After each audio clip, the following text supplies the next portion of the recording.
আপনি মেধা, যোগ্যতায়, শিক্ষায়, দক্ষতায় এমনভাবে নিজেকে গড়ে তুলুন যিনি নিজের উপরে স্বাবলম্বী হবেন, কোনো ভাইয়ের উপরে নয়। আমরা আপনাদের উদ্দেশ্যে শুধু একটি কথা স্পষ্ট করে বলতে চাই, এই যে নারায়ণগঞ্জ, সেই নারায়ণগঞ্জে নাকি রমরমা মাদকের ব্যবসা চলে।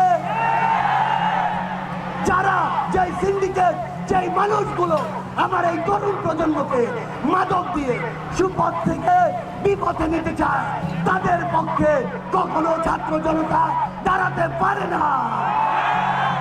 আমরা আপনাদেরকে স্পষ্ট করে বলে দিতে চাই, আমার যে ভাইদের উপরে, আমার যে বোনদের উপরে যারা হামলা করেছে, হোক পুলিশ, হোক ছাত্রলীগ, যুবলীগ কিংবা হাসিনার দোষর, তাদের বিচার দেখা না পর্যন্ত আমাদের শান্তি হবে না।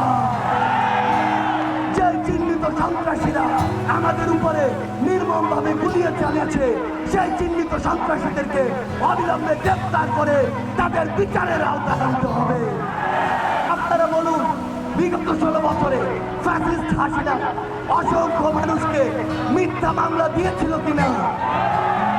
ফ্যাসিস্ট হাসিনার দোষররা অসংখ্য মানুষকে জেলখানায় অন্যায়ভাবে রেখেছিল কিনা?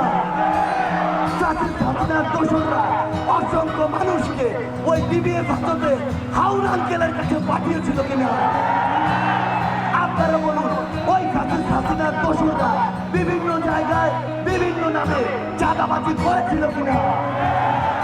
যদি এগুলো করে থাকে, তাহলে 16 বছর পরে যেই অভ্যুত্থান ঘটিত হয়েছে ছাত্র জনতার অংশগ্রহণের কারণে, আজকেও যদি অন্য কিছু মানুষ অন্য কোনো রূপে এই কাজগুলো করে, তাহলে কি আমরা এগুলো সমর্থন করি? ছাত্র জনতাকে এগুলো সমর্থন করে?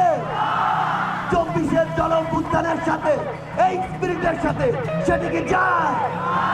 আমরা স্পষ্ট করে শুধু নারায়ণগঞ্জ নয়, আজকের এই মঞ্চ থেকে পুরো বাংলাদেশকে একটি কথা বলে দিতে চাই, বাংলাদেশের যে নতুন তরুণ প্রজন্ম আসছে, সেই তরুণ প্রজন্ম একটি সুন্দর বাংলাদেশ চায়। আমরা আসার আগে বিভিন্ন জায়গা থেকে নারায়ণগঞ্জ সম্পর্কে জানার চেষ্টা করেছি। আমরা জেনেছি এই নারায়ণগঞ্জে মানুষ, অল্প কিছু মানুষ বৃহৎ একটু মানুষকে গোষ্ঠীবদ্ধ করে, জিম্মি করে বিভিন্ন ব্যবসা পরিচালিত করছে। এই নারায়ণগঞ্জে ফুটপাত থেকে শুরু করে গার্মেন্টস কিংবা বিভিন্ন মার্কেট থেকে শুরু করে অটো স্ট্যান্ডে যে চাঁদাবাজি চলে, সেই চাঁদাবাজি ছাত্র জনতা সমর্থন করে না।